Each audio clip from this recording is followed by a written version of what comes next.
दोस्तों steno help PP में आप सभी का स्वागत है। दोस्तों आप सभी की जो पोस्ट प्रेफरेंस के रिगार्डिंग क्वेरीज हैं उसमें आज हम बात करने वाले हैं ग्रेड सी के डिपार्टमेंट्स की और इनको किस तरीके से प्रेफर कर सकते हैं आप लोग। एक थोड़ा सा ओवरव्यू देने की कोशिश है इस वीडियो में सारे डिपार्टमेंट्स के रिगार्डिंग। अगर आपके कोई डाउट्स ग्रेड सी के रिगार्डिंग हैं तो होपफुली इस डिस्कशन के बाद वो डाउट्स आपके क्लियर हो जाएंगे। हम बात कर रहे हैं ग्रेड सी की, जिन बच्चों को सिलेक्शन ग्रेड सी में होने वाला है या जिनके मार्क्स कुछ अच्छे हैं और स्किल उनका अच्छा गया है तो वो पोस्ट प्रेफरेंस को किस आधार पर रखें।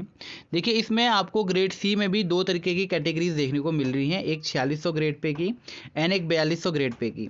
अगर मैं 4600 ग्रेड पे वाली पोस्टेज की बात करूँ तो आप किनारे में देख सकते हैं। एक चीज़ स्पेशली आप लोग ध्यान दीजिए, अगर आप कलर ब्लाइंडनेस हैं, वैसे तो सिर्फ एक ही डिपार्टमेंट है जो यहाँ पर आपका प्रॉब्लम क्रिएट कर सकता है किसी एक बंदे को अगर ऐसी पेड लग रहा, वो है आपका ministry of law and justice legislative वाला, जिसमें 4600 ग्रेड पे है। बस कलर ब्लाइंडनेस जो है आपकी उसमें नो लिखा हुआ है, अदरवाइज सब में यस है, सब में आप कलर ब्लाइंडनेस भी हैं तो वो भी एप्लीकेबल हैं। बट इस डिपार्टमेंट वाला का थोड़ा सा अगर है तो इसको चॉइस को आप प्रेफरेंस में सबसे लास्ट में रखिएगा अगर आपके पास कलर ब्लाइंडनेस जैसी कोई चीज़ आपके पास डाउट और इशू है।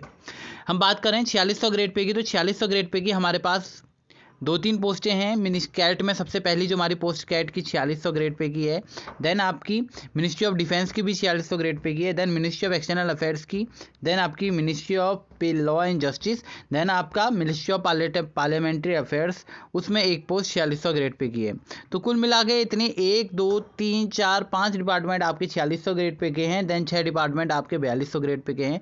और मैं पहले डिपार्टमेंट के बारे में कैट के बारे में बता दूँ तो कैट जो हमारा ट्रिब्यूनल है ये एडमिनिस्ट्रेटिव ट्रिब्यूनल रहते हैं। इसकी बहुत सारी बेंचेस ऑल ओवर इंडिया में हैं।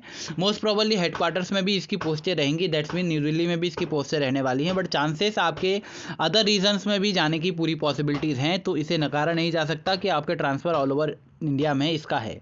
दूसरा डिपार्टमेंट आता है आपका केंद्रीय central board of indirect tax and customs, तो इसका डेफिनेटली आपको ऑल ओवर इंडिया में देखने को मिलेगी, दिल्ली में भी बहुत कम आपको चांसेस देखने को मिल सकते हैं।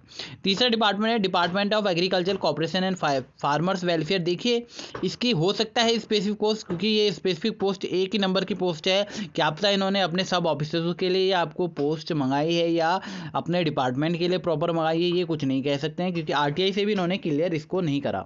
मिनिस्ट्री ऑफ डिफेंस, इसकी मोस्ट प्रोबेबली जो चांसेस रहते हैं वो आपको दिल्ली में ही इसका मिलेगा। तो जो complete Delhi based secure zone में रहना चाहते हैं वो बच्चे AFHQ को प्रेफरेंस दे सकते हैं। Then ministry of labour and environment, इसमें 4 पोस्टें हैं, इनके बारे में भी कंफर्मली नहीं कहा जा सकता है। मिनिस्ट्री ऑफ एक्सटर्नल अफेयर्स आपको 100% आपको दिल्ली में देखने को इसकी पोस्टें मिल सकती है।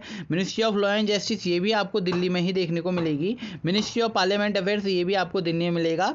कोऑपरेटिव अफेयर्स है ये आपको ऑल ओवर इंडिया कहीं भी मिल सकती है। मिनिस्ट्री ऑफ माइंस भी ऑल ओवर इंडिया कहीं भी मिल सकती है।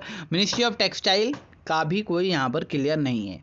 तो सबसे पहले हम जो दिल्ली बेस्ड की बात करें, दिल्ली बेस्ड डिपार्टमेंट अगर आप देखना चाहते हैं तो हमारे पास Delhi based department grade D में जो है AFHQ जो कोड C4 है, देन आपका मिनिस्ट्री ऑफ एक्सटर्नल अफेयर्स जो आपका C6 है जो आपको 100% दे सकते हैं, C7, देन आपका C8 ministry of parliament affairs, ये तो आपके 100% कन्फर्म में हैं। अगर आप चाहें तो इनकी अपनी जो भी आपकी ज़रूरतें हैं उसके हिसाब से रख सकते हैं।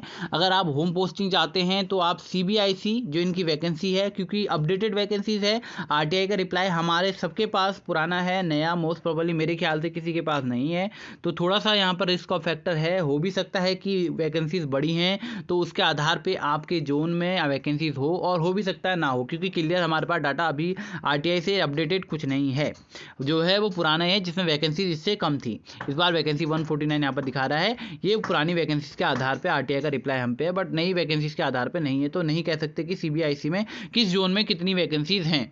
बट ये रिस्क का फैक्टर है, आप लोग चाहें तो होम पोस्टिंग के लिए इस डिपार्टमेंट को प्रेफरेंस दे सकते हैं। ग्रेड सी में आपको अगर साउथ के साइड मिलने के चांस है, मिनिस्ट्री ऑफ माइंस के भी हैं, कोऑपरेटिव अफेयर्स के भी हैं, और साउथ की साइड के आप बच्चे हैं तो आप डेफिनेटली CBIC को भरिएगा, क्योंकि वहाँ मोस्ट प्रोबेबली चांसेस रहते हैं कि आपको मिले।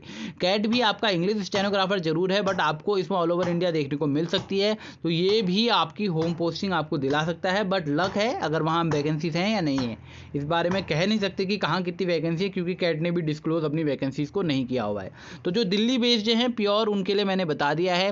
वैसे ओवरऑल अगर हम प्रेफरेंस की बात करें तो मोस्ट प्रोबेबली आपको जो नंबर 1 पे रखनी चाहिए, आप चाहें तो अगर आपको चार्म देखना है तो आप मिनिस्ट्री ऑफ एक्सटर्नल अफेयर्स को रख सकते हैं नंबर 1 पे। मिनिस्ट्री ऑफ जो आपका C6 का कोड है उसको आप नंबर ऑफ पे रख सकते हैं। देन C4, या अगर आपको ज़्यादा ही सबसे बड़ी है तो आप C8 को सबसे ऊपर रखते हैं, पार्लियामेंट अफेयर्स, जहाँ पर आपको वर्कलोड भी बैलेंस मिलेगा, वर्क कल्चर भी बैलेंस मिलेगा। बट आपको C6 लेना है तो आपको फॉरेन जाने के चांसेस रह जाते हैं। एक अच्छी खासी आपको सिटीज़ जो कंट्रीज़ हैं, वाई ग्रुप जेड ग्रुप की जो कंट्रीज़ हैं, ए ग्रुप की कंट्रीज़, वो तो फर्दर टाइम की बात है, बट जेड ग्रुप तक की कंट्रीज़ में आपको जाने का चांसेस अभी मिल जाएंगे, कुछ टाइम बाद तो मिल सकता है। तो आप चाहें तो C8 को पहले प्रेफरेंस दे सकते हैं, फिर C6 को, फिर C4 को आपको प्रेफरेंस देनी है। देन आप जो प्रेफरेंस देना चाहें C6, C4, C5, देन आप चाहें तो इंग्लिश स्टेनोग्राफर है तो C1 को भी दे सकते हैं, क्योंकि कैट की भी काफ़ी अच्छी यहाँ पर जॉब है। देन आपकी हम बात करते हैं इसमें जो आपकी पार्लियामेंट अफेयर्स का हमने C8 ले लिया। Ministry of law and justice Hindi वालों के लिए भी अगर ग्रेड 4600 ग्रेड पे है, इसलिए कह रहे हैं 4600 ग्रेड पे में आप जाके देख सकते हैं।